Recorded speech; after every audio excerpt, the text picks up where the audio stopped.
Hi, salam. I'm Lubna. Welcome to my corner of YouTube. I can't believe I'm even saying that. I've been a content creator on different social media platforms for almost 4 years now. I started off creating bookish content, specifically Bookstagram content. So, like book reviews, really creative photo posts, bookish hauls, and such. And I absolutely loved it. And it made me so happy to grow such a wonderful community on there. From there, I shifted to creating some lifestyle content and travel content occasionally, and I decided to venture onto YouTube long form because I've grown up watching booktubers and my reading palette and tastes have definitely been influenced heavily by this wonderful community on here. So just inserting myself in a very minuscule and very as humble as I can way possible.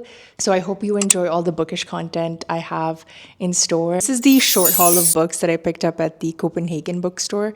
The first book that I picked up, which was right at the entrance of the bookstore, is this beautifully bound Hans Christian Andersen collection of fairy tales. It's the unabridged version. Of course, we have the classic Little Mermaid on the cover. I find it super beautiful and royally bound. Finally got this edition of Blue Sisters by Coco Mellors.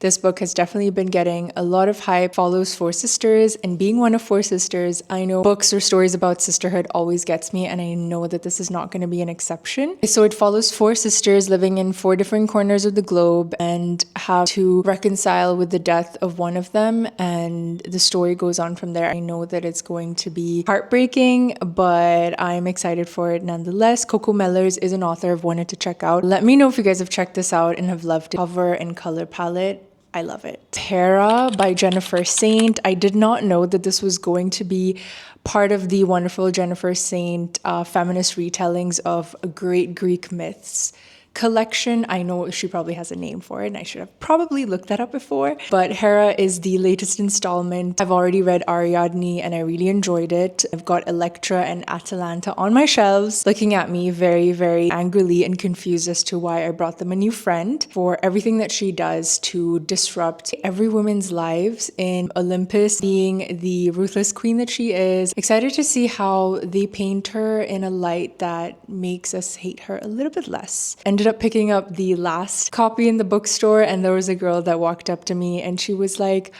"Please tell me where you got it. I need it." And I was like, "I'm so sorry. I took the last one." And she's like, "I hope you enjoy it."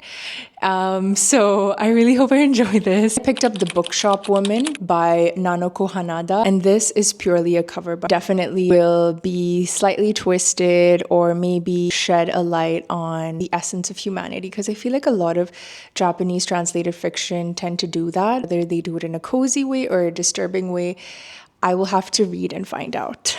And finally, I picked up Bookshops and Bonedust, and this is actually from my bestie. It feels like one of those cozy high fantasies, and that's something up her alley. Ali, this is for you. Follows our protagonist Viv, whose career with a renowned mercenary company isn't going as planned, and she's shuttled off to this really sleepy town where nothing really happens, and she finds herself questioning if she'll still be good enough for Merc in such circumstances when she's so far away from the action. She spends her days in a struggling bookshop. When a certain suspicious traveler arrives and certain characters start to grace her day to day, she then realizes that maybe the sleepy town isn't that sleepy after all. That's the end of my book haul. We also have the October TBR, which I'm going to pop in here, the autumnal TBR. These are all very moody, atmospheric, something to do with supernatural, fantastical elements, spooky vibes, something to get your heart racing, whether it's scary or in a more thrilling format. Disclaimer, I live in the desert and we know no such thing as autumn, but I like to be delusional and immerse myself in such reads to not miss out on the autumnal feeling of getting all cozied up with a book with a lot of atmosphere that's going to transport you out of reality.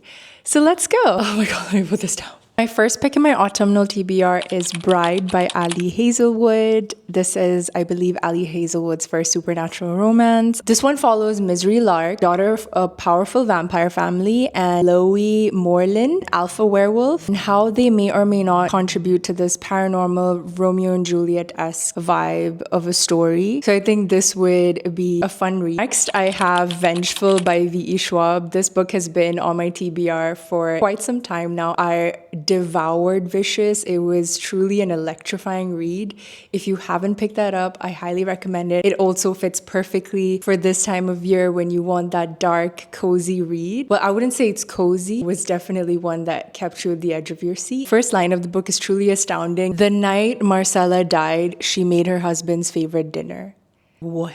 And V.E Schwab is just generally excellent, so I know I'm going to be in good hands. Another favorite, Silvia Moreno Garcia's The Daughter of Dr. Moreau. I read The Mexican Gothic by her. It was a chilling read. It did give me the creeps. Book following a mad scientist, his creations, and how his daughter gets caught up in the middle of it all. That's all I want to know. Next, I have The Last Tale of the Flower Bride by Roshani Chokshi, and this one seems absolutely irresistible. It follows a man who believes in fairy tales. He married a beautiful, mysterious woman named Indigo Maxwell. The two fall in love as the story goes, but she made him promise her that he would not pry into her past.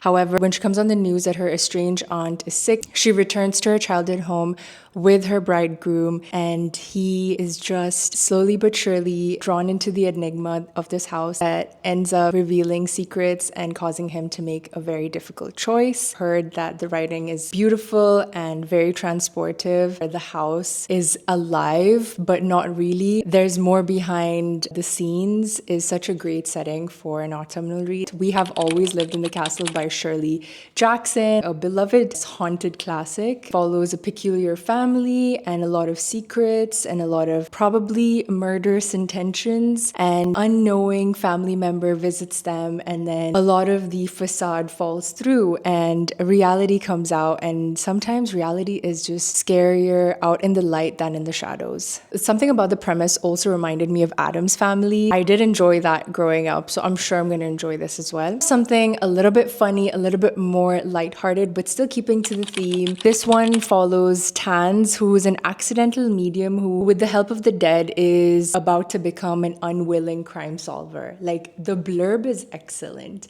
Like, it sounds hilarious, and it's also like a super short read. So I'm sure I could like get this in between books, especially if something freaks me out too much and I need to cleanse. The sun is setting rapidly, but let's try.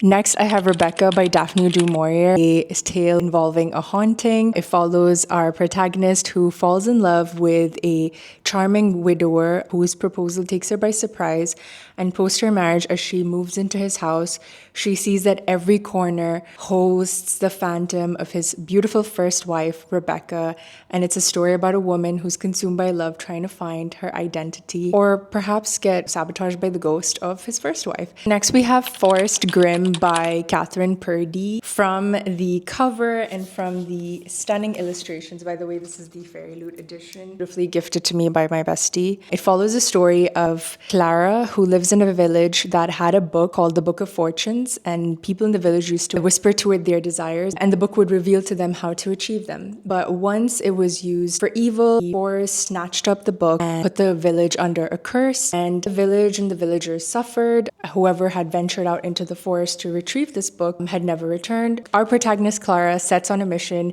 to procure the Book of Fortunes from this magical forest to save her mother and her village. Does she succeed? We'll find out.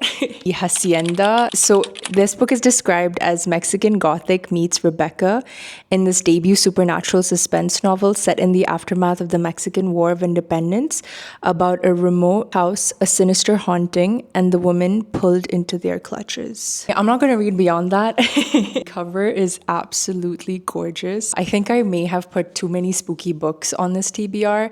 So if you don't hear from me for a while, please check out me. The last book on this TBR is The Night Guest by Fiona McFarlane. Follows our protagonist Ruth, who is a widow, who lives in a house all by herself on an isolated beach. And she's just going about living her life when one night she gets a visit from a care worker called Frida and claims to have been sent by the government. Once she's let Frida into her house, weird things start happening. She starts hearing noises of a tiger outside her house, and Ruth finds herself not trusting her own senses. I think it's more of a story that leaves you with a greater message. That is literally the end. The sun has left us, but I am still here with you. I'm excited to pick up at least a few of these and give you guys my honest and unhinged thoughts. So stay tuned for that. Thank you so much for watching. I hope you like and subscribe for more bookish content. Check out a few of my travel vlogs that I've dropped. Bye!